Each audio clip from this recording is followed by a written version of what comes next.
അങ്ങനെ നമ്മുടെ ദാസന് അർഹതപ്പെട്ട ശിക്ഷ നമ്മുടെ ദാസന്റെ ഭാര്യ രജനി കൊടുക്കുകയാണ്. രജനി കൊടുക്കുകയാണെന്ന് വെച്ചാൽ വെറും ഒരു കൊടുപ്പല്ല, നല്ല ഒന്നൊന്നര കൊടുപ്പാണ് നമ്മുടെ രജനി കൊടുത്തിരിക്കുന്നത്. അതിലേക്കൊക്കെ പോവാം. അതിന് മുമ്പായിട്ട് പറയേണ്ടതെന്ന് വെച്ചാൽ ആരെങ്കിലും നമ്മുടെ ചാനൽ സബ്സ്ക്രൈബ് ചെയ്യാതെ ഉണ്ടെങ്കിൽ ഒന്ന് ചെയ്തോളൂ. അതോടൊപ്പം തന്നെ ബെല്ലൈക്കൻ കൂടി പ്രസ് ചെയ്യാനും മറക്കരുത്. അപ്പം നമുക്ക് നമ്മുടെ നേരെ റിവ്യൂവിലേക്ക് പോവാം.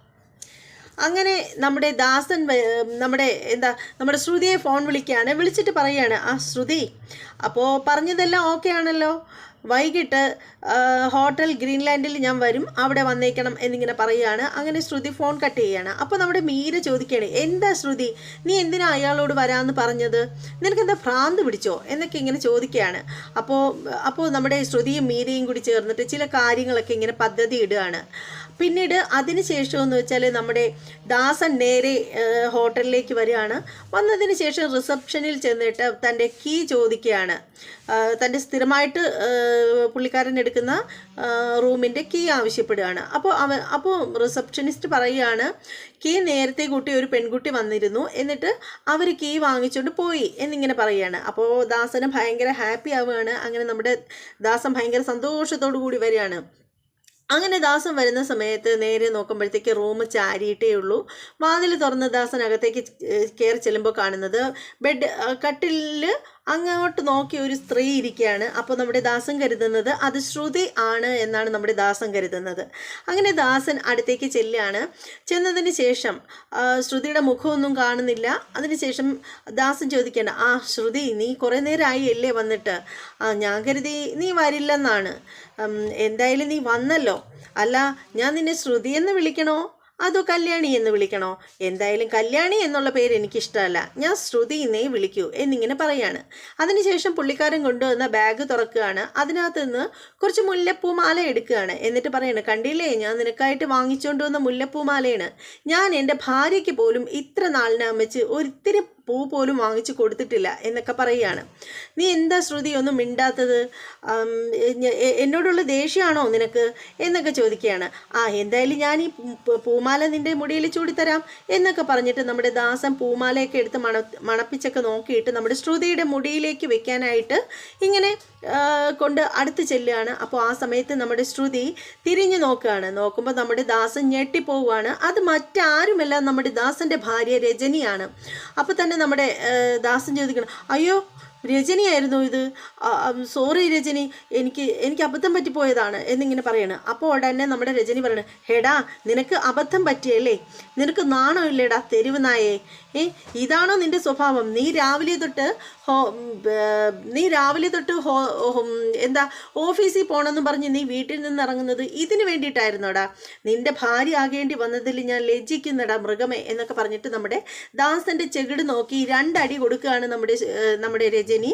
അടി കൊണ്ട് നമ്മുടെ ദാസൻ ഇങ്ങനെ മുഖം പൊത്തിപ്പോവുകയാണ്. അപ്പോൾ രജനി എന്നിട്ട് വിട്ടുകൊടുക്കുന്നില്ല. നോക്കുമ്പോൾ ദാസൻ വരുന്നതിന് തൊട്ട് മുമ്പായിട്ട് നമ്മുടെ രജനി അവിടെ ഒരു കമ്പ് കരുതിയിട്ടുണ്ടായിരുന്നു, ഒരു സ്റ്റീലിൻ്റെ ഒരു വടി കരുതിയിട്ടുണ്ടായിരുന്നു.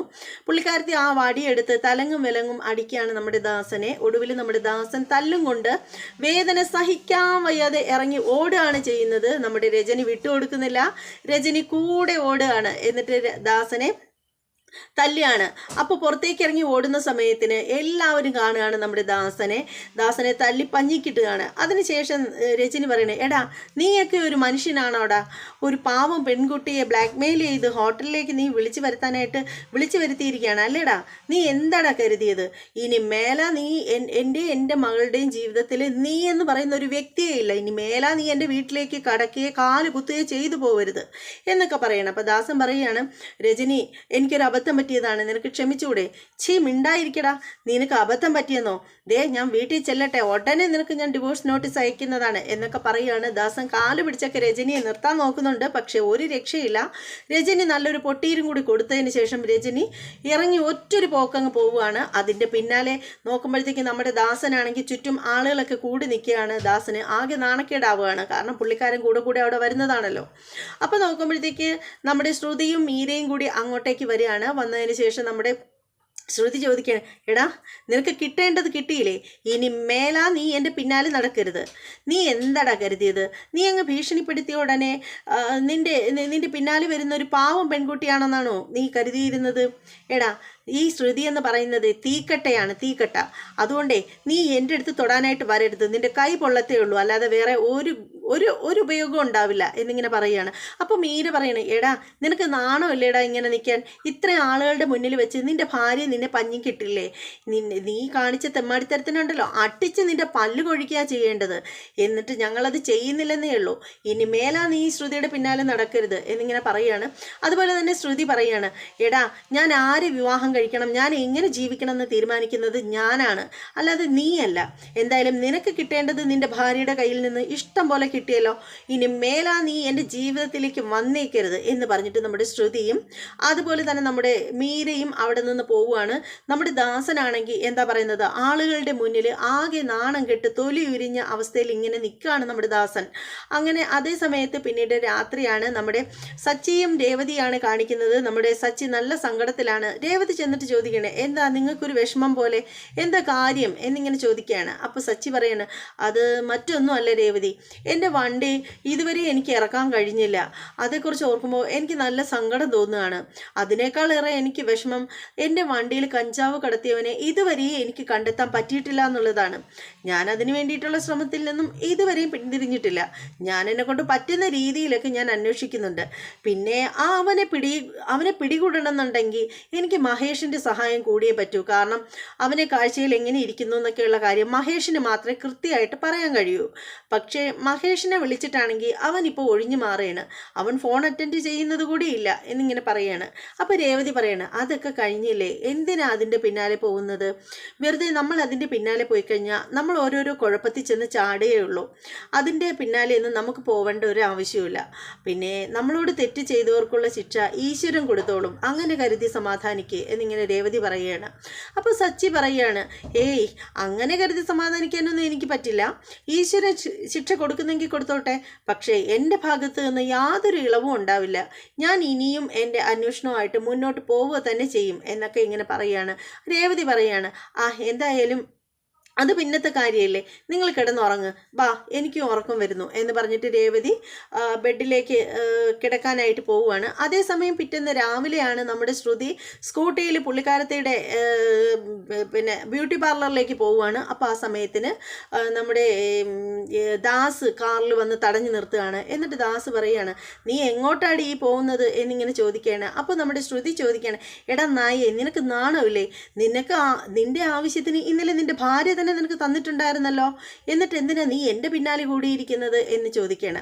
അപ്പോൾ ദാസൻ പറയാണ്, നീ എന്താടി എന്നെ പറ്റി കരുതിയത്? നീ കാരണം ഉണ്ടല്ലോ, നീ ഒറ്റൊരുത്തി കാരണം എൻ്റെ ഭാര്യയും കുഞ്ഞും എന്നെ ഇട്ടിട്ട് പോയി, പിന്നെ എൻ്റെ ജോലിയിൽ നിന്നും എന്നെ പിരിച്ചു വിട്ടു. അതുകൊണ്ട് ഇനി നീ സുഖമായിട്ട് ജീവിക്കാമെന്ന് കരുതണ്ട. എൻ്റെ ജീവിതത്തിനെ ഇരുട്ടിലാഴ്ത്തിയിട്ടേ നീ അങ്ങനെ സന്തോഷമായിട്ട് ജീവിക്കുമെന്ന് കരുതണ്ട. നിന്റെ താലി ഇനി നിന്റെ കഴുത്തി വീഴത്തില്ലടി എന്നൊക്കെ പറയുകയാണ്. അപ്പോൾ ശ്രുതി പറയാണ്, എടാ നിനക്ക് കിട്ടിയിട്ട് മതിയാവില്ലേ? നിനക്ക് എന്ത് ചെയ്യാൻ പറ്റുമെന്നാണ്? ഇനി നിനക്ക് എന്തെങ്കിലും ചെയ്യാൻ പറ്റുന്നുണ്ടെങ്കിൽ നീ അത് പോയി അങ്ങ് ചെയ്ത് കാണിക്കേ, അല്ലാതെ എൻ്റെ പിന്നാലെ വരണ്ട. ചെയ്യാൻ വല്ലതും ഉണ്ടെങ്കിൽ പോയി ചെയ്ത് കാണിച്ചാൽ മതി എന്നിങ്ങനെ പറയുകയാണ്. അപ്പോൾ നമ്മുടെ ദാസൻ പറയുകയാണ്, എന്തായാലും ഞാൻ ഇപ്പം തന്നെ ഇതിന് വേണ്ടിയിട്ട് ഇറങ്ങിത്തിരിക്കുന്നില്ല, പക്ഷേ ഞാൻ ഇത് ഇറങ്ങുന്നുണ്ട്. അതെപ്പോഴാണെന്നറിയാമോ? നാളെ നിൻ്റെ വിവാഹമല്ലേടി നടക്കാൻ പോകുന്നത്. നിൻ്റെ കഴുത്തിൽ താലി കെട്ടാനായിട്ട് തുടങ്ങുന്ന ആ നിമിഷം ഞാൻ അവിടെ വരും. എന്നിട്ട് നിൻ്റെ പാസ്റ്റ് മുഴുവനും ഞാൻ അവിടെ പറയും. നിൻ്റെ വിവാഹം നേരത്തെ കഴിഞ്ഞതാണെന്നും നീ കല്യാണിയാണെന്നും നിനക്ക് ഒരു കുട്ടിയുണ്ടെന്നുള്ള കാര്യം തെളിവ് സഹിതം ഞാൻ നിരത്തും. അതോടുകൂടി കല്യാണ മണ്ഡപത്തിൽ നിന്ന് കരഞ്ഞുകൊണ്ടിറങ്ങി പോകുന്ന നിന്നെയായിരിക്കും ഞാൻ കാണുന്നത്. ഒടുവിൽ നിനക്ക് എങ്ങും പോകാൻ പറ്റാത്ത ഒരു അവസ്ഥയിൽ നീ എൻ്റെ അടുത്തേക്ക് തന്നെ വരും എന്നൊക്കെ പറയുകയാണ്. അപ്പോൾ ശ്രുതി പറയണേ, നീ പോയി ചെയ്ത് കാണിക്കടാ എന്ന് പറഞ്ഞിട്ട്, നിനക്കിനി എൻ്റെ കയ്യിൽ നിന്ന് തല്ല് കിട്ടണമെങ്കിൽ വഴിയിൽ നിന്ന് മാറ് എന്ന് പറഞ്ഞിട്ട് നമ്മുടെ ശ്രുതി പോവുകയാണ്. പോയെങ്കിലും നമ്മുടെ രാത്രിയാണ്. നമ്മുടെ ശ്രുതിക്ക് ആകെ ടെൻഷൻ ആവുകയാണ്. ശ്രുതി ഇങ്ങനെ ആകെ ഗ്ലൂമി ആയിട്ട് ഇങ്ങനെ ഇരിക്കുകയാണ്. അപ്പോൾ മീര വന്നിട്ട് ചോദിക്കുകയാണ്, എന്താ ശ്രുതി, എന്തിനാണ് നീ ഇങ്ങനെ സങ്കടപ്പെടുന്നത്? എനിക്ക് പേടിയാവുന്നു മീരെ. അപ്പോൾ ശ്രുതി ഓരോരോ കാര്യങ്ങളൊക്കെ ഇങ്ങനെ ഓർക്കുകയാണ്. ദാസൻ തടഞ്ഞു നിന്നതും സംസാരിച്ചതും എടുത്തതും അങ്ങനെയൊക്കെയുള്ള ഓരോരോ കാര്യങ്ങൾ, ചിന്താഗതികൾ നമ്മുടെ ശ്രുതിയുടെ മൈൻഡിലേക്ക് വരികയാണ്. അപ്പോൾ നമ്മുടെ മീര ചോദിക്കുകയാണ്, ചോദിക്കുകയാണ്, നീ ഇങ്ങനെ വിഷമിക്കല്ലേ ശ്രുതി, ഇനിയിപ്പം വിഷമിച്ചിട്ടൊന്നും ഒരു കാര്യമില്ല, വരുന്നത് വഴിക്ക് വെച്ച് കാണാം എന്ന് കരുത് എന്നിങ്ങനെ പറയുകയാണ്. അപ്പോൾ ശ്രുതി പറയാണ്, മീരെ ഞാൻ ഒത്തിരി കള്ളങ്ങൾ പറഞ്ഞാണ് ഈ വിവാഹം ഇത്ര വരെ എത്തിച്ചത്. അപ്പോഴൊന്നും എനിക്കൊരു ടെൻഷനും ഉണ്ടായിരുന്നില്ല. പക്ഷേ ഇപ്പോൾ ഞാൻ നല്ല ടെൻഷൻ അനുഭവിക്കുകയാണ്. അവൻ എന്തായാലും എൻ്റെ കല്യാണം മുടക്കുന്നുള്ള കാര്യം ഉറപ്പാണ്. കാരണം അവൻ്റെ ഭാര്യയും കുട്ടിയും അവനെ ഇട്ടിട്ട് പോയി, അവൻ്റെ ജോലി പോയി. അപ്പോൾ ഇവൻ ഒറ്റത്തടിയാണ്, അവൻ എന്ത് വേണേലും ചെയ്യാൻ പറ്റും. പക്ഷേ എൻ്റെ കാര്യം അങ്ങനെയല്ലല്ലോ. ഇപ്പം എനിക്ക് എന്തോ പേടി തോന്നുന്നു. എല്ലാം ഞാൻ ശ്രുതിയോട് തുറന്നു പറയട്ടെ എന്നിങ്ങനെ ചോദിക്കുകയാണ്. അപ്പോൾ മീര പറയണേ, എന്താടി നീ ഈ മണ്ടത്തരം കാണിക്കുന്നത്? നീ വിളിച്ച് പറഞ്ഞു കഴിഞ്ഞാൽ, പ്രത്യേകിച്ച് നീ ഒരു കുട്ടിയുടെ അമ്മയാണെന്ന് കൂടി അറിഞ്ഞു കഴിഞ്ഞാൽ ശ്രുതി ക്ഷമിക്കുമെന്ന് നിനക്ക് തോന്നുന്നുണ്ടോ? ഇപ്പോൾ സെക്കൻഡ് മാരേജ് ആണെങ്കിൽ പോലും ഇപ്പോൾ ആളുകൾക്ക് ഇഷ്ടമല്ല. ഒരിത്തിരി പെൺകുട്ടിക്ക് ഇത്തിരി ഏജ് കൂടിപ്പോയാൽ അതും ആണുങ്ങൾ കുറ്റമായിട്ട് പറയും. പിന്നെയാണ് നീ വിവാഹം കഴിച്ച് ഒരു കുട്ടിയുടെ അമ്മയാണെന്നുള്ളത് മറച്ചു വെച്ചത്. അതുകൊണ്ട് അതറിഞ്ഞു കഴിഞ്ഞാൽ എന്തായാലും വിവാഹം മുടങ്ങുന്നുള്ള കാര്യം ഉറപ്പാണ്. മാത്രമല്ല ആ ചന്ദ്രമതി ഇല്ലേ, അവർക്കുള്ള മരുമകൾ പൂക്കാരി ആയതിൻ്റെ പേരിലാണ് ആ കുട്ടിയെ ഇപ്പോഴും വിട്ട് പെടാപ്പാടുപെടുത്തുന്നത്. അപ്പോൾ നിന്റെ അവസ്ഥ ഇതാണെന്ന് അറിഞ്ഞു കഴിഞ്ഞാൽ നിനക്കൊരു വില ഉണ്ടാവില്ലെന്ന് മാത്രമല്ല, ഈ കല്യാണം ഇത്രയും നീ ആഗ്രഹിച്ചിട്ട് ഇതുവരെ കൊണ്ടെത്തിച്ചിട്ട് അത് മുടങ്ങും ശ്രുതി. അതുകൊണ്ട് നീ ഇത് പറയണ്ട എന്നിങ്ങനെ നമ്മുടെ മീര നിർബന്ധിക്കുകയാണ്. അങ്ങനെ നമ്മുടെ ശ്രുതി എങ്ങനെ മനസ്സോടെ എന്ത് ചെയ്യണമെന്നറിയാത്ത ആ ഒരു അവസ്ഥയിലേക്ക് ഇരിക്കുകയാണ് നമ്മുടെ ശ്രുതി. അതേസമയം പിറ്റേന്നാണ് നമ്മുടെ ക്ഷേത്രത്തിൻ്റെ മുന്നിലേക്ക് ഒരു കാർ വന്ന് നിൽക്കുകയാണ്. ആ കാറിൽ നിന്ന് നമ്മുടെ രവീന്ദ്രനും അച്ചമ്മയും ശ്രീകാന്തും അതുപോലെ തന്നെ നമ്മുടെ രേവതിയും ഇറങ്ങുകയാണ്. അപ്പോൾ സംഭവം ഇത് നമ്മുടെ ശ്രുതിയുടെ വിവാഹമാണ്. വിവാഹത്തിന് വേണ്ടിയിട്ട് അവർ മുന്നേ വന്നിരിക്കുകയാണ്. വരുമ്പോഴത്തേക്ക് നോക്കുമ്പോൾ ക്ഷേത്ര പരിസരത്ത് അവിടെ ഒരു കൽമണ്ഡപത്തിലിരുന്ന് നമ്മുടെ ലക്ഷ്മിയും മക്കളും പൂമാല കോർക്കുകയാണ്. അവരെ കണ്ടുകൊണ്ട് നമ്മുടെ രേവതി ഓടിച്ചെന്നിട്ട് അമ്മയെ കെട്ടിപ്പിടിച്ച് മുത്തമൊക്കെ കൊടുക്കുകയാണ്. അപ്പോൾ അമ്മ ചോദിക്കണം, മോളെ രേവതി നിനക്ക് സുഖം തന്നെയാണോ? അതെ അമ്മേ, എനിക്ക് സുഖമാണ്. സച്ചി എന്തി മോളെ? അദ്ദേഹം ഇപ്പം വരും അമ്മേ എന്നൊക്കെ പറയുകയാണ്. അപ്പോൾ നോക്കുമ്പോൾ നമ്മുടെ ദേവവും അടുത്ത് ഓടി വരികയാണ്. ചേച്ചി എന്ന് പറഞ്ഞിട്ട് അതുപോലെ ശരത്തും ഉണ്ട് ഒപ്പം. അമ്മയൊക്കെ രാവിലെ ഇങ്ങ് പോന്നോ? അതേ മോളെ, ഇവിടെ കുറച്ച് മാല കൊടുക്കാനുണ്ടായിരുന്നു. അപ്പോൾ പൂവും കൊണ്ട് നമ്മൾ കുറച്ച് അതിരാവിലെ തന്നെ വന്നു. എന്നിട്ട് എന്താ അമ്മേ, കെട്ടി തീർന്നോ? ഇല്ല മോളെ, കുറച്ചുകൂടി ഉണ്ട്. ഞങ്ങൾ പെട്ടെന്ന് അത് തീർക്കട്ടെ എന്നിങ്ങനെ പറയുമ്പോൾ രേവതി പറയണം, ആ പൂമാല കോർക്കുന്ന വള്ളി ഇങ്ങത്താ, ഞാൻ കെട്ടാം എന്ന് പറഞ്ഞിട്ട് നമ്മുടെ രേവതി ഉത്സാഹത്തോടു കൂടി കയറിയിരുന്ന് പൂവ് കെട്ടുകയാണ്. ഇത് നമ്മുടെ അച്ചമ്മയും നമ്മുടെ രവീന്ദ്രനും ഭയങ്കര സന്തോഷത്തോടു കൂടി ഇങ്ങനെ നോക്കിക്കൊണ്ടിരിക്കണം. അവർക്ക് ഭയങ്കര ഹാപ്പി ആവുകയാണ് ഇത് കാണുമ്പോഴത്തേക്ക്. അതേ സമയത്ത് നമ്മുടെ ശ്രീകാന്തിൻ്റെ അടുത്ത് നേരെ ദേവു ചെല്ലുകയാണ്. എന്നിട്ട് ദേവു ചോദിക്കുകയാണ്, ശ്രീകാന്തിന് സുഖം തന്നെയാണോ? അതേ ദേവുവിന് സുഖമാണോ? അതെ, എനിക്ക് സുഖമൊക്കെ തന്നെയാണ്. അല്ല, ഇനി അടുത്ത നമ്പർ തൻ്റേതല്ലേ എന്നിങ്ങനെ ചോദിക്കുകയാണ് ദേവു. അപ്പോൾ ശ്രീകാന്ത് പറയും, നമ്പറോ? എന്ത് നമ്പർ? അല്ല, ഇപ്പോൾ 2 ചേട്ടന്മാരും കല്യാണം കഴിക്കുകയല്ലേ, ഇനി അടുത്ത ആൾ താൻ മാത്രമല്ലേ ഉള്ളൂ, ഇനിയപ്പോൾ അടുത്ത കല്യാണം തൻ്റേതാവില്ലേ? അതോ, അതിനൊക്കെ ഇനി എത്ര സമയം കിടക്കുന്നു? ഇനി എൻ്റെ റെസ്റ്റോറൻ്റാണ് എൻ്റെ ഏറ്റവും വലിയ സ്വപ്നം, അത് നടന്നതിന് ശേഷമേ ഉള്ളൂ. അപ്പോൾ ഉടനെ ദേവു ചോദിക്കുകയാണ്, അപ്പോൾ അതുവരെ വർഷ കാത്തിരിക്കുമോ എന്നിങ്ങനെ ചോദിക്കണം. വർഷയോ? അവൾ എൻ്റെ വെറും ഒരു ഫ്രണ്ടാണ്. നീ എന്തിനാ ദേവു ഇങ്ങനെയൊക്കെ പറയുന്നത്? ഫ്രണ്ടിനെ എന്നിട്ട് എന്താ ഇവിടെ കല്യാണത്തിന് വിളിക്കാതിരുന്നത്? എന്തായാലും അത് തൻ്റെ ഫ്രണ്ടൊന്നുമല്ല, അതെനിക്കറിയാം എന്നൊക്കെ പറഞ്ഞിട്ട് ഇങ്ങനെ ദേവു ശ്രീകാന്തിനെ വെറുതെ കളിയാക്കിക്കൊണ്ടിരിക്കുമ്പോൾ ശരത്ത് അങ്ങോട്ടേക്ക് വരികയാണ്. ശരത്ത് വന്നിട്ട് ഹായ് ശ്രീകാന്ത് എന്ന് പറഞ്ഞിട്ട് അവർ രണ്ടുപേരും അങ്ങോട്ടും ഇങ്ങോട്ടും ഷേക്ക് ഹാൻഡ് കൊടുക്കുകയാണ്, ഹഗ് ചെയ്യുകയാണ്. അപ്പോൾ ആ സമയത്തിന് നമ്മുടെ ശരത്ത് ചോദിക്കുകയാണ്, സച്ചേട്ടൻ എന്ത് ചെയ്യും? സച്ചേട്ടനെ കാണുന്നില്ലല്ലോ എന്നിങ്ങനെ പറയുമ്പോൾ നമ്മുടെ ശ്രീകാന്ത് പറയണം, ഏട്ടൻ ഇപ്പോൾ വരും, അമ്മയെയും ചേട്ടനെയും കൊണ്ട് ഇപ്പോൾ ഏട്ടൻ വരും എന്നിങ്ങനെ പറയുകയാണ്.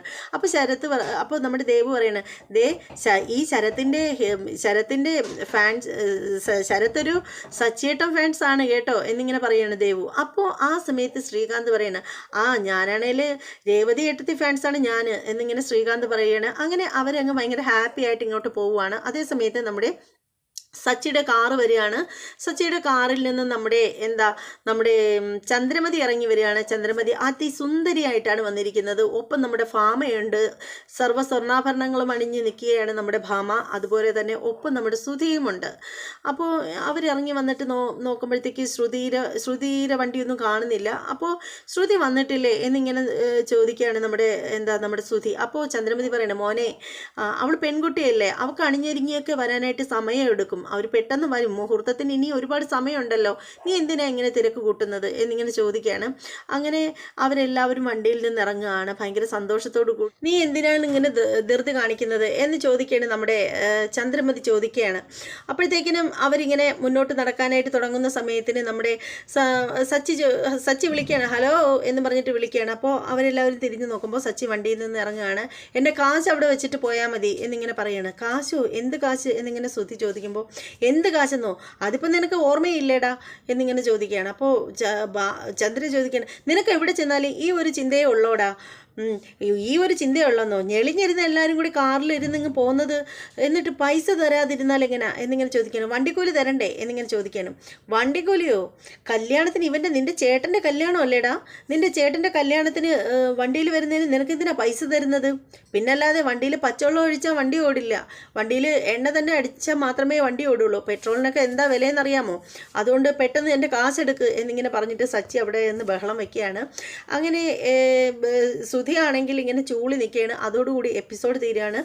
എന്താ ഇന്നത്തെ ചെമ്പനീർ പൂവ് സീരിയലിൻ്റെ എപ്പിസോഡ് എല്ലാവർക്കും ഇഷ്ടപ്പെട്ടു എന്ന് വിശ്വസിക്കുകയാണ്. ഇഷ്ടപ്പെട്ടവർ തീർച്ചയായും ലൈക്ക് ചെയ്യണം, ഇഷ്ടപ്പെടാത്തവർ ഡിസ്ലൈക്ക് ചെയ്തോളൂ. അതുമാത്രമല്ല നമ്മുടെ ചാനൽ നിങ്ങളുടെ സുഹൃത്തുക്കൾക്കൊക്കെ ഒന്ന് ഷെയർ ചെയ്ത് കൊടുത്തേക്കുക. നമ്മുടെ വീഡിയോ ഇതുവരെയും സബ്സ്ക്രൈബ് ചെയ്യാത്തവരൊന്ന് ചെയ്തേക്കൂ. അതോടൊപ്പം തന്നെ ബെല്ലൈക്കൺ കൂടി പ്രസ് ചെയ്യാൻ മറക്കരുത്. ഇനി മറ്റൊരു എപ്പിസോഡിൻ്റെ റിവ്യൂമായും പ്രൊമോ വീഡിയോയുമായിട്ടും വരുന്നതായിരിക്കും. അതുവരെ എല്ലാവർക്കും ബൈ.